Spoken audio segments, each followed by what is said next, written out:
네. 여러분, 성경에는 많은 사람들이 등장을 합니다. 근데 그들은 어떤 사건과 반드시 연관되어 있습니다. 근데 그 사건은 그 개인으로 끝나는 것이 아니라 적어도 압축된 복음인 성경에 기록될 정도라면 반드시 그만한 이유가 있다 생각하시면 됩니다. 그 사람의 일생과 그 사람의 사건은 그만큼 교훈적 가치가 있다는 뜻이죠. 요즘 우리는 성경 속의 한 개인과 또 그를 통해 주시는 하나님의 교훈들을 살펴보고 있습니다. 지난 주일에는 우리가 아브라함과 소돔성의 말씀을 나눴죠. 소돔성 사람들은 부패했습니다. 그리고 심판받아야 마땅했어요. 자, 그럼에도 그들 안에 의인 몇 명이죠? 10명. 네. 10명만 있으면 용서가 된다는 거예요. 실제로 소돔성에서 롯의 가족이 다 탈출할 때까지는 유황불이 내리지 않았습니다.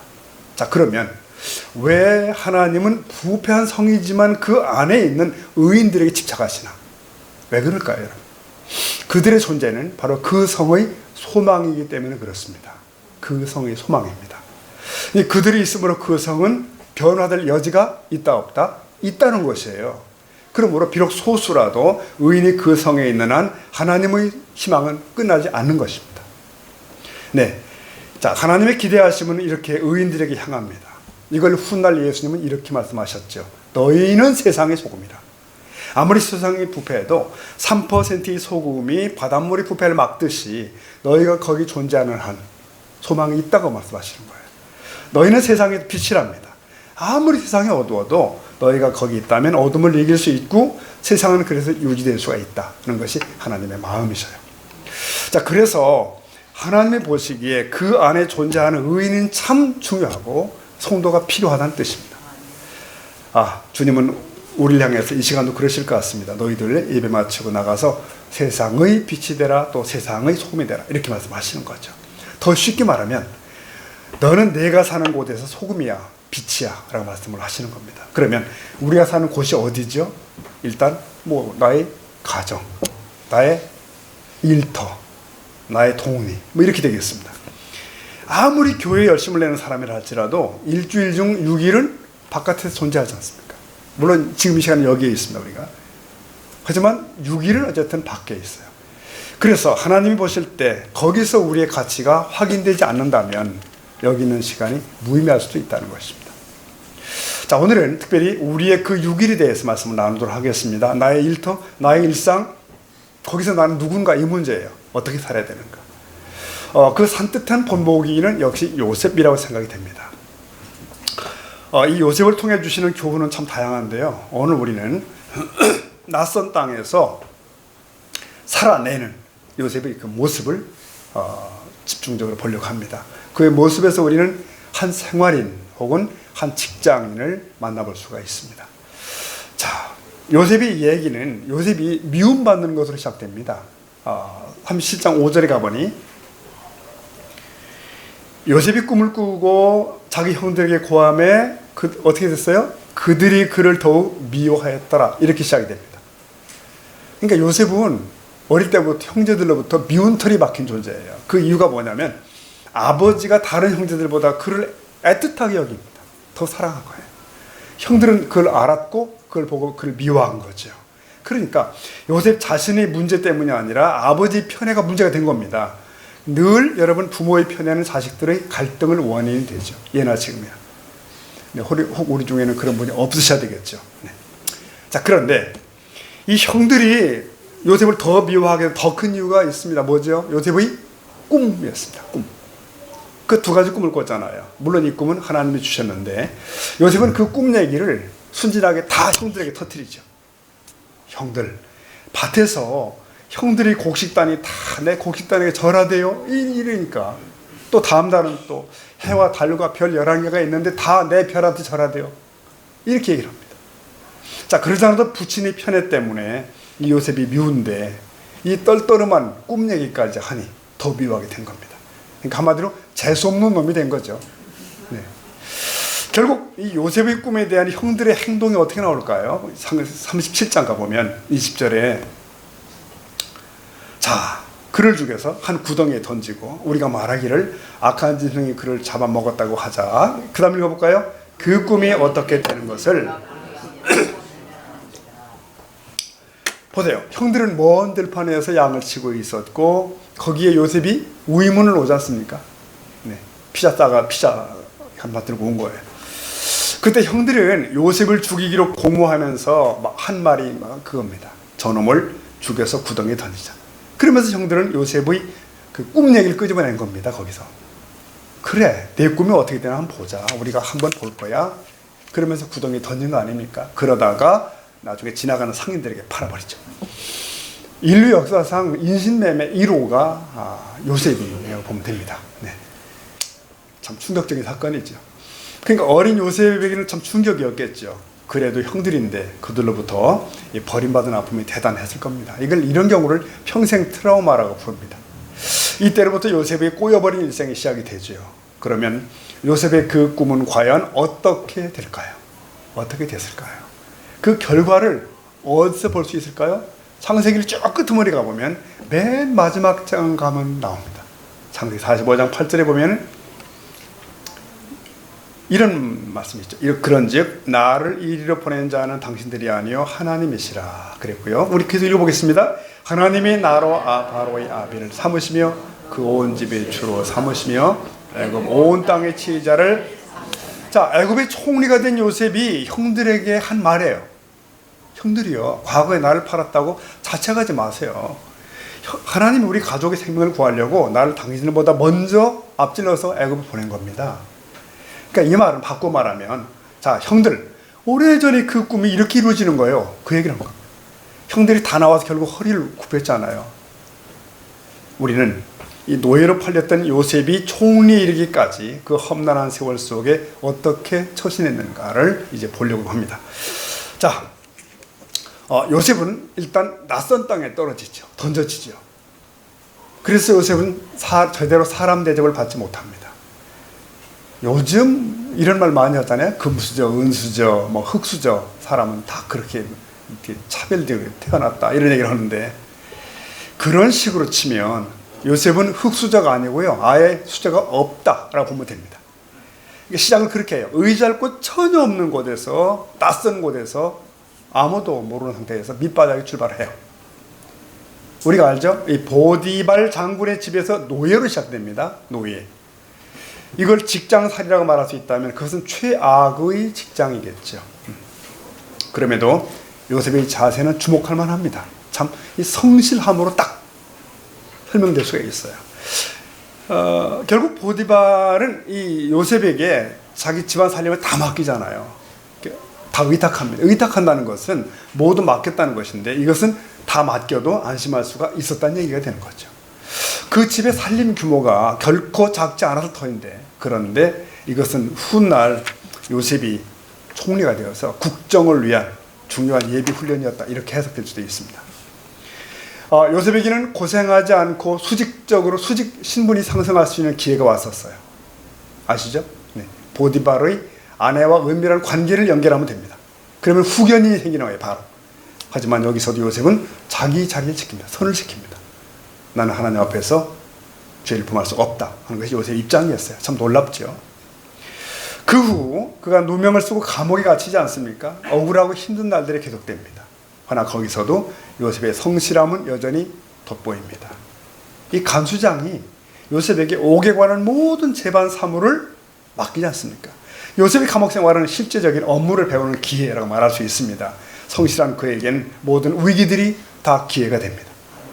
감옥의 모든 일을 다 맡아 하면서 인사관리, 행정, 업무 이런 거 어쨌든 다 배웠다, 이렇게 말할 수도 있습니다. 그뿐입니까, 여러분? 요셉은 옥중 동료로부터의 잊혀짐을 당합니다. 왕의 술 담당 관원장은 요셉에게 약속했지요. 내가 당신이 무죄함을 밝히고 밖에 나가면 반드시 당신을 끄집어내겠소, 이렇게 합니다. 하지만 나간 그는 요셉을 까마득히 잊어버리죠. 망각입니다. 그래서 요셉은 졸지에 잊혀진 사람이 됩니다. 아무도 다가오지 않아요. 여러분, 우리가 원치 않지만 살다가 그런 경우를 만날 수도 있습니다. 이것은 인간이 무엇인지에 대한 공부를 할 수 있는 기회가 됩니다. 네, 저도 조금 공부했잖아요, 그 문제를. 조금. 여러분, 잊혀짐에 대한 아픔 혹은 배신당하는 경험은 요셉을 한 정치인으로서의 내공을 갖게 합니다. 자, 이렇게 보낸 10수년은 요셉의 생애에서 가장 힘든 날들일 수도 있습니다. 어려운 고비와 사건들이 연속됩니다. 그리고 다른 처지들을 계속 만들어내는 거예요. 허나 요셉의 모든 시간을 꿰는 하나의 실이 있습니다. 바로 성실함입니다. 성실함. 자기를 변명치 않으며 남을 탓하지 않으며 이 모든 경우 모든 상황을 성실함으로 묶어버립니다. 결국 이 기간은 요셉이 뒷날 총리로 애굽과 세계를 다스릴 수 있는 능력을 키울 수 있는 특별한 과외 공부 시간이었다라고 요약할 수가 있어요. 보십시오. 요셉은 각각의 처한 환경에서 성실과 인내로 대처를 하는데 그를 직장인이라고 본다면 그는 정말 그런 의미에서 탁월한 직장인이 분명해요. 자기에게 주어진 일을 회피한 적이 없고 결국 그는 그 낯선 환경 속에서 결국은 승리를 합니다. 자, 여기서 우리가 잠깐 멈추면서 이 직업이라는 얘기를 좀 해보도록 하겠습니다. 직업이 뭐냐 도대체. 세상에 태어난 모든 사람은 살아있는 동안에 뭘 하죠? 일을 합니다. 그렇죠? 일. 그것이 뭐 머리를 쓰는 일이든 몸을 쓰는 일이든 상관없이 또는 집안에서 하든 집 밖에서 하든 끝없이 뭔가를 하면서 살아가요. 사람들은 이 일에 지친다고 말하지만 더 지치는 건 뭘까요? 일이 없는 겁니다. 그렇죠. 일이 없는, 아무 일도 없는 건 더 힘든 거예요. 왜냐하면 일은 본래부터 하나님이 주신 거예요. 창세기 1장 1절에 보니 태초에 하나님이 뭐 하시죠? 천지를 창조하시니라. 온 우주를 만드시는 하나님이 보인단 말이에요. 다르게 표현하면 성경의 첫 마디에 나타나는 하나님은 뭐죠? 일하시는 하나님이에요. 일하시는 하나님. 그 하나님은 첫 사람 아담에게도 말씀하십니다. 너는 에덴 동산을 다스리고 지켜라. 다스리고 지켜라. 일입니다. 그러므로 본래 이 일은, 노동은 마귀가 만들어낸 게 아니고요. 하나님께서 허락하신 겁니다. 인간은 일하시는 하나님 형상을 따라 창조되었고요. 인간에게 있어서 이 일이란 지극히 그래서 자연스러운 것이다. 이렇게 이해하시면 되겠습니다. 데살로니가후서 3장 10절에 보니 누구든지 일하기 싫거든 먹지도 말게 하라. 또 잠언 6장 가보면 게으른 자여 그 다음 개미에게한테 가서 그 일하는 걸 보고 배우라. 이렇게 말씀합니다. 그 외에 너무나 많은 구절들이 이런 내용을 전하고 있습니다. 그래요. 우리의 일은, 우리의 직업은 하나님이 우리에게 주신 것입니다. 그것이 집안의 일이든 밖의 일이든 상관없이. 우리 동양에서는 천직이라는 말 썼잖아요. 천직. 네, 하늘로부터 주어진 거다. 이런 얘기를 했습니다. 참 좋은 말이죠. 우리는 우리에게 주어진 그 일을 통해서 하나님을 높여야 되는 것입니다. 이 일의 가치를 제가 한 4가지 정리를 해봤습니다. 이 일의 가치. 하나는 우리는 이 일을 통해서 뭐 할까요? 다른 사람을 섬기고 있습니다. 섬기는 겁니다. 보세요. 여러분 아침에 식사를 하고 오셨죠? 아침에 식탁에 놓인 쌀밥을 볼 때 그것이 얼마나 수많은 사람들의 손을 통해서 이 일을 통해서 왔는지를 생각해 볼 필요가 있습니다. 그 곁에 놓인 생선은 어때요? 또 누군가가 먼 바다까지 가서 열심히 일을 한 겁니다. 네. 그들이 어떤 동기로 일하는지는 모르지만 결과적으로 모든 일은 다른 사람을 섬기는 데 사용이 되는 거예요. 그러므로 우리 그리스도인들은 처음부터 남을 섬기는 것이 일하는 동기가 되도록 해야 됩니다. 주부가 음식을 준비할 때 당연히 가족을 위해 일하는 것처럼 하나님은 이와 같이 사람들의 일을 통해서 다른 사람들의 필요를 채워가고 있습니다. 그러므로 지금 내가 하고 있는 일을 통해서 누군가를 섬기고 있다고 하는 그 뚜렷한 의식, 그 의식이 필요해요. 이것이 일의 동기가 될 수 있다면 우리의 일하는 자세는 분명히 달라지게 되는 것이죠. 또 하나, 두 번째로 말할 수 있는 것은 이 일을 통해서 우리는 누구? 자신과 가족의 필요를 채우는 것입니다. 어떤 분들이 이렇게 얘기하잖아요. 목구멍에 포도청이라고 일한다고. 또는 처자식 먹여 살리는 게 뭔지 뭐 이런 얘기를 한단 말이에요. 다 맞는 얘기들이에요, 사실. 이렇듯 사람들은 자신과 가족의 경제적 필요를 채우기 위해서 일하고 있습니다. 그런데 성경은 바로 그것이 하나님이 원하시는 것임을 분명히 하고 있습니다. 바울 사도 자신도 자기의 필요를 채우기 위해 주야로 일하는 그 얘기들을 기록하고 있어요. 일하기 싫거든 먹지 말라고 경고하면서. 여러분 디모데후서 말씀 보면 자기 가족이나 친족을 돌아보지 않으면 불신자보다 어때요? 악하다. 디모데후서가 아니라 디모데전서 5장 8절이죠. 먹고 마시는 문제에 대해서 염려해서는 안 되지만 그 문제에 대해서 무책임해서도 안 된다는 것입니다. 여러분, 돈 자체가 일의 궁극적 목적이 될 수는 없지만 일에 대한 결과로 돈을 받는 것은 정당합니다. 삭슨, 사람에게 하나님이 주시는 또 하나의 축복일 수 있다는 사실이에요. 자, 그 다음에 세 번째 얘기는 일을 통해서 남을 도울 수 있는 재물을 얻는다는 관점도 필요해요. 일은 자신과 가족에게 유익하지만 한 걸음 더 나가보면 다른 사람을 돕기 위해서 돈을 버는 그런 마음, 그런 자세도 필요하다는 거예요. 여러분, 다른 사람을 도와주는 일은 하나님께 복을 받는 일입니다. 성도들이 마땅한 의무이기도 하고요. 네. 우리는 도움을 필요로 하는 사람들에게 섬기기 위해서 혹은 나눠주기 위해서 땀을 흘려 일해야 할 필요가 있습니다. 이런 동기를 가지고 일하는 사람은 아무래도 그 마음속에 넉넉한 여유가 있습니다. 특별히 우리 그리스도인 가운데 어떤 직장을 이끄는 사람들, CEO라고도 하고, 어느 책을 보니까 그런 얘기 있더라고요. 500명분을 혼자 먹는 사람이 되는 게 아니라 500명을 먹여 살리는 자가 돼야 된다. 그런 얘기를 했어요. 얼마나 참 보람 있는 표현입니까, 여러분?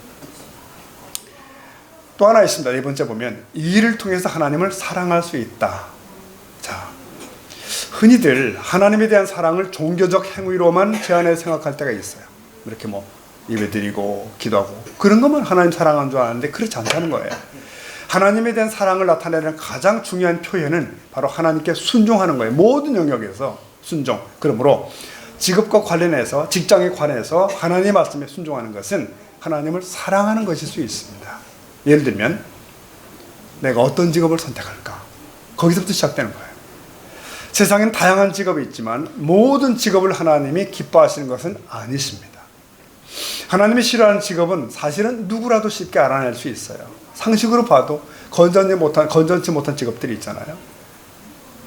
우리 신앙의 양심이 속에서 알려줍니다. 성령의 음성이죠. 한 교인이 이제 고민을 하기 시작한 겁니다. 뭐냐면 부도덕한 직장에서 성실히 일하는 건 괜찮을까? 이 문제예요. 뭐냐면 사장이 비자금을 몰래 챙기기 시작했는데 그 비자금 관리자가 누구냐? 예수 잘 믿는 직원에게 맡긴 거예요. 왜냐하면 저놈을 해먹지 않을 거야. 이렇게 이제 생각한 거죠. 그렇게 되면 이 사람은 계속 그 자리를 지키는 것이 옳으냐는 거예요. 또 불량식품, 유해식품을 만드는 회사가 있습니다. 아주 불법이고 고약한 거죠. 근데 거기서 성실히 열심히 일하는 건 어때요? 직장이니까. 내가 만든 것을 먹고 사람들이 병 들어가겠지. 결론은 이런 일은 안 된다는 거죠. 이건 하나님께 순종하는 길이 아닙니다. 이런 직장은 안 된다. 이 경우에도 우리는 다른 모든 걸 제껴놓고 하나님께 순종을 택해야 돼요. 악인과 마귀를 함께하지 말라 하는 원리를 선택하는 겁니다. 그럼 어떻게 해요? 잘리면 굽는데. 하나 답은 있습니다. 아니다. 그래도 나와야 된다는 거예요. 보세요. 베드로가 갈릴리 바다 위를 걷는 장면 연상을 해보십시오. 근데 한 책에 보니까 그런 말이 있어요. 당신이 물 위를 걷기 원한다면 당신의 배에서 나와야 된다. 정말 기적을 구한다면 둥지 안에서 나오지 않으면 안 된다는 거야. 나와야 된다. 그러니까 그는 그 부도덕한 직장에서 나와야 된다. 그래야 하나님이 역사하심을 보게 될 것이다. 그렇게 되어 있어요. 유명한 신앙의 선배 리처드 박스터라는 이가 이런 말을 했어요. 좀 들어보십시오.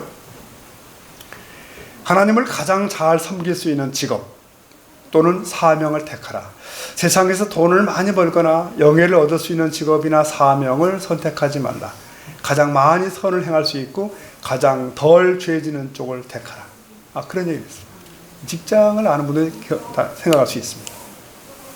직업을 결정하는 것부터 시작해서 일하는 모든 과정, 그 일의 결과에서 과연 나는 하나님의 뜻을 순종하고 있는지를 자꾸 물어야 됩니다. 그리스도인들이 하나님께 순종함으로 그에 대한 사랑을 나타낸다면 직업은 곧 직장은 하나님에 대한 사랑을 보여줄 수 있는 가장 좋은 구체적인 영역일 수가 있습니다.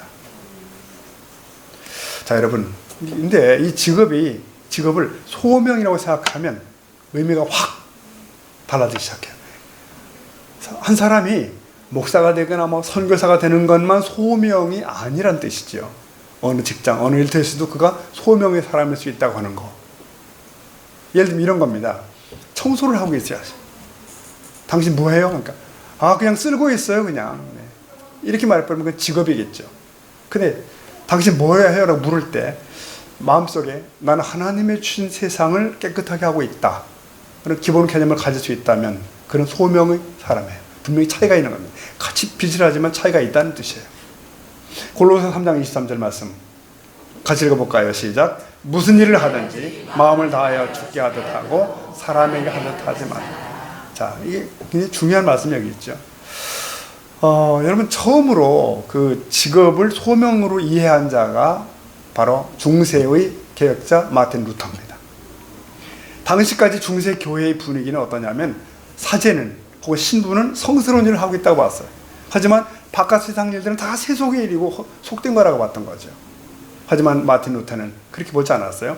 모든 사람이 제사장일 수 있다. 모든 자의 직업은 하나님의 소명 안에 있다라고 이해를 했던 겁니다. 영어로 직업을 vocation이라고 부르잖아요. 근데 거기서 원래 보카레라는 그 단어가 부르심이라네요. 원래 부르심이에요. 소명이. 그러니까 아까 말씀드린 직업은 천직 이렇게 이해하는 게 좋은 것 같습니다. 그러므로 신앙인의 직장관이라고 하는 것은 이 직업은 단순한 밥벌이야 이게 아니라는 거죠.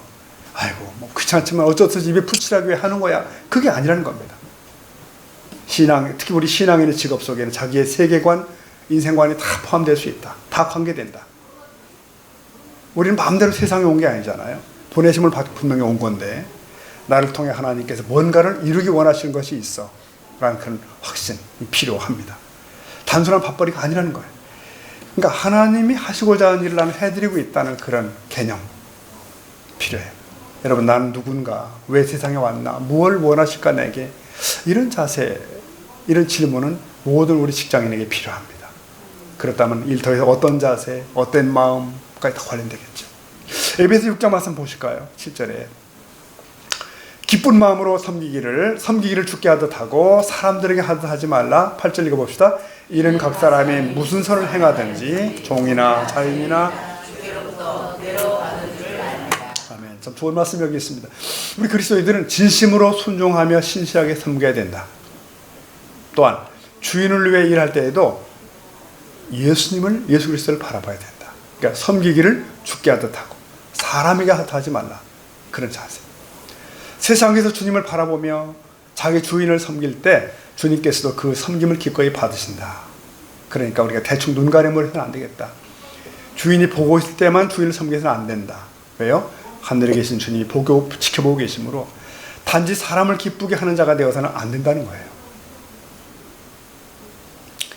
항상 주님을 생각하면 삶의 모든 상황에 성실하고 진실하게 됩니다. 무슨 일을 하든 기꺼이 하고 전심으로 하나님 뜻을 행하고 하나님께 하듯 주인을 섬겨야 한다는 것이고요. 이것이 마음으로 섬기는 모습입니다. 비록 냉정한 주인이라도 하나님을 생각하며 양심적으로 섬기면 주님께서 자신을 위해 섬긴 것으로 간주하신다. 말씀 여기 있습니다. 그래요. 그러니까 신실한 종들은 하나님을 두려워하며 자신의 의무를 다하는 동안 하나님의 보상을 믿고 바라야 돼요. 무슨 선행을 하든지 주께로부터 그대로 받을 줄을 알미라 그랬습니다. 어떤 성도가 그런 말을 했답니다. 그가 말하기를 나는요 직장에 가면 성경을 많이 읽어요. 아니 바쁜 시간 어떻게 많이 읽으세요? 안 해요. 컴퓨터에 성경이 있습니다. 남들은 내가 뭐 하는지 몰라요. 자, 이걸 어떻게 이해해야 됩니까, 여러분? 네, 이건 옳지 않습니다. 직장은 성경 읽는 곳이 아니라 그 말씀대로 사는 곳입니다. 차이가 있는 것입니다. 직장은 우리의 신앙을 구현하는 곳이에요.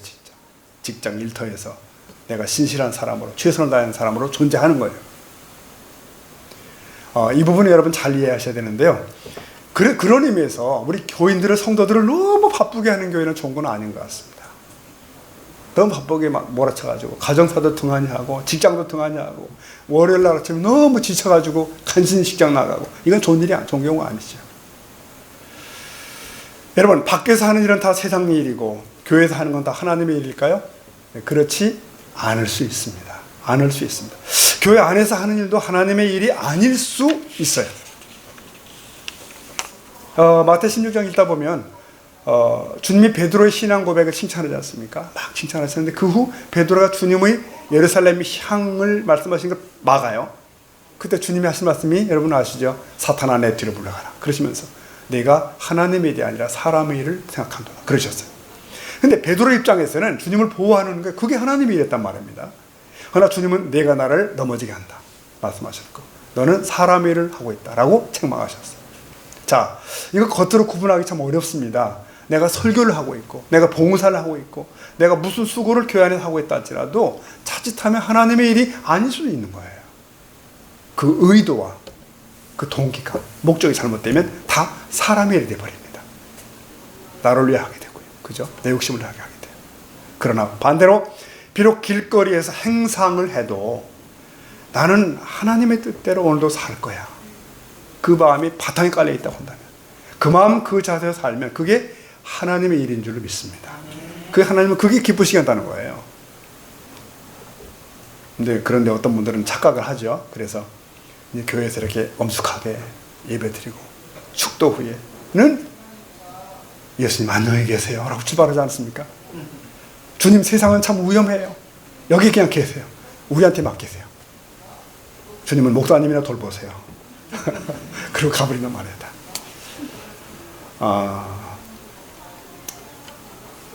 우리 주님께서 예배자에 대해서 하나님은 참되게 예배하는 자를 찾으시느니라 그렇게 말씀하시지 않습니까? 우리 삶의 현장에서도 마찬가지죠. 하나님은 거기서 하나님을 시인하며 바라보며 사는 일을 찾으셔요. 그게 왜? 생활이 예배니까. 그런 성도는 삶 전체가 예배가 될 수 있는 거예요. 너희는 먹든지 마시든지 무엇을 하든지 다 하나님의 영광을 위해서 하라. 그렇습니다. 자, 다시 요셉을 좀 생각해 보겠습니다. 물론 요셉은 아버지 야곱의 스라에서 신앙을 배운 자입니다. 그리고 아버지 장막에 살 때 아버지와 함께 예배를 드렸겠죠. 문제는 그가 이역마을에 타국당에 와 있다는 거예요. 지금 혼자 있게 됐다는 겁니다. 그럼에도 거기서 동일하게 하나님께 예배하는 삶을 살아냅니다. 특별히 생활의 예배자로서. 그가 보디발의 집에서 노예살이 할 때 주인이 한 말을 들어보면 알 수 있습니다. 39장 3절에 아까 그랬죠. 그의 주인 보디발이 여호와께서 요셉과 함께 하심을 보며, 또 읽어볼까요? 또 여호와께서 그의 범사에 형통하게 하심을 보았더라. 네, 그러니까 요셉의 행동 거지를 볼 때 그가 여호와와 함께 하나님과 함께하네를 알 수 있더라는 것이에요. 여러분, 꽃의 향기는 가려놓아도 가릴 수 없듯이 진정한 신앙은 그런 면에서 숨길 수가 없는 것입니다. 그러므로 우리가 직장에서 인정받기 참 중요합니다. 신뢰받기 참 중요하고요. 주일에 말씀드리며 깨달은 결심, 그걸 풀어놓을 수 있는 것이 일터입니다. 직장입니다. 만약 여러분이 이제 월요일에 예컨대 직장에 출근하셨어요. 일터에 나갔습니다. 그 순간에도 마음 깊은 곳에 나는 기독교인이지, 나는 하나님의 백성이야, 이런 의식이 계속 간직되어 있으면 그는 참 훌륭한 분입니다. 그 의식 위에서 일도 처리하게 되고 대인관계도 하고 업무 처리하고 다 그렇게 됩니다. 그게 참 중요합니다. 전에 제가 이제 학교에서 근무할 때를 가끔 떠올리거든요. 근데 역사가 100년이 넘는 이제 기독교 학교니까 이 교사들 전부 기독교인만 채용을 합니다. 좀 연세가 있는 선생님들은 대개 안수 집사나 장로님이셔요. 여선생님들은 보통 권사님도 많으세요. 네. 근데 문제는 제가 가만히 바라보면서 이 소위 기독교적 가치관을 가지고 교직 생활에 임하는 분이 그렇게 많지 않다는 것이었어요. 그러니까 자신이 가진 신앙을 바탕으로 해서 직장 생활을 하시는 분이 많지 않다는 뜻이죠.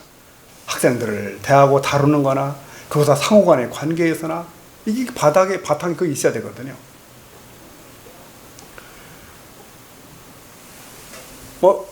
우리 선생님들, 우리 학생들 위해서 기도하십시다. 할 수 있으면 우리 전도도 하십시다. 이런 얘기가 나가게 되면 한쪽서 반드시 이런 불평이 터져요. 여기가 교회인가? 여기가 교회인가? 그러니까 철저하게 그냥 일터와 신앙이 분리돼 버리는 거예요. 네. 각각 돌아요. 여러분, 직장과 교회는 각각 분리되는 존재가 아닙니다. 어떤 면에서 이어지고 있습니다. 이어져야 됩니다. 교회에서는 공동체 예배를 드리고요, 직장에서는 생활의 예배를 드리는 겁니다. 그 자세가 필요해요. 우리가 늘 하는 얘기지만 우리의 신앙이란 주일날 교회 가는 것만을 의미하지 않습니다. 일주일 중 7분의 1은 종교생활을 하고 7분의 6은 내 패턴의 삶을 살아가겠다, 내 시대의 삶을 살겠다. 그건 아니더라는 거예요.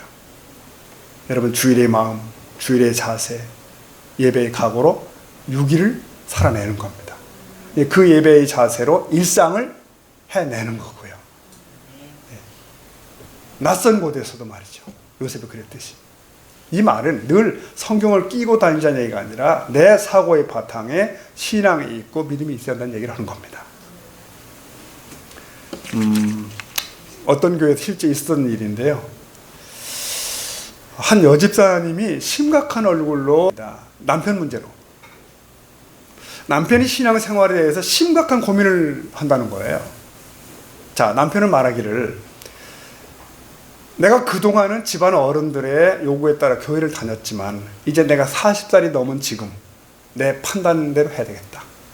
교회 다녀야 할지 말지를 결정하고 싶다면서 몇 달째 교회를 안 나오기 시작했다는 거죠.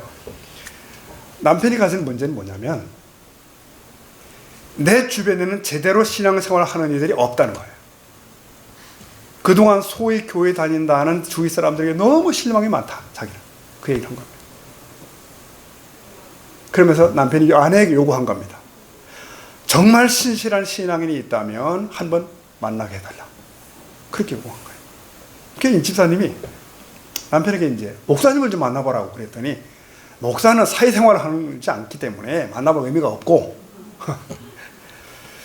그래서 이 집사님이 목사님에게 부탁을 한 겁니다. 자기 남편에게 추천해 줄 신실한 성도가 혹 없습니까? 이렇게 부탁한 거예요. 신실한 성도가 없습니까? 이제 목사님이 고민을 시작한 겁니다. 이 경우 누구를 보낼 수 있을까? 누구를 보내야 되나? 저는 이 시간 우리 교회에 바로 그 신실한 성도 그런 분들이 많아질 수 있기를 주님의 이름으로 축복합니다. 네. 오늘 말씀을 매듭하겠습니다. 요셉에 대해서 그러면 구약 인물이죠. 신약에서는 뭐라고 하지?를 찾는다면 딱 한 줄이 나와요. 딱 한 줄. 히브리 11장 22절 보면 네, 같이 볼까요?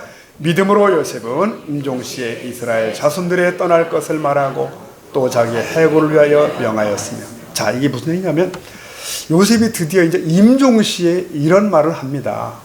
우리 후손들이 장차 애굽을 다 떠날 터인데 가나안으로 돌아갈 터인데 그때 내 유고를 내 뼈를 수습해서 그 땅으로 가져가 달라고 유언합니다. 그 유언을 믿음으로 했다고 되어 있어요. 요셉은 자기가 권세를 누리는 이 땅, 이 애굽이 자기 땅이 아니라는 걸 압니다. 안식은 누릴 수가 없는 거예요. 여기서는 하나님이 우리 조상에게 약속하실 그 땅 가나안으로 갈 때 비로소 내가 안식이 있다. 그걸 믿음의 눈으로 내다본 겁니다. 이걸 히브리 기자는 믿음으로 했다라고 요약하고 있습니다. 네. 결국 요셉이라는 사람의 마지막 순간을 보니까 거기 뭐가 있어요? 믿음이 있습니다. 믿음. 그의 한평생을 아우르는 단어가 믿음이었다는 거예요. 그의 성실함도 하나님이 주신 믿음 위에서 가능했어요. 그의 낙심치 않음도 하나님이 주신 믿음으로 가능했더라고요. 어떤 사람들은 이렇게 해석합니다. 요셉이 왜 그렇게까지 성공했냐? 꿈 때문이다. 꿈을 바라보고 꿈 따라 살았기 때문에 그렇다. 일리가 있긴 있습니다. 하지만 그게 정답은 아닐 것 같습니다. 꿈 만들었다가 망가진 사람도 많거든요. 네. 그러나 요셉의 꿈은 자기가 만든 게 아니지 않습니까? 비전이에요, 비전. 그러니까 하나님으로부터 온 거예요. 비전은 하나님으로부터 온다는 거예요. 우리가 성도로 이 땅을 살아가면서 내 시간들, 내 능력들, 내 자리들 이 모든 걸 통하여 하나님을 높이기로 마음으로 결정할 수 있다면 그것이 비전이 되기 시작합니다. 하나님을 위한 꿈을 가지셔야 돼요.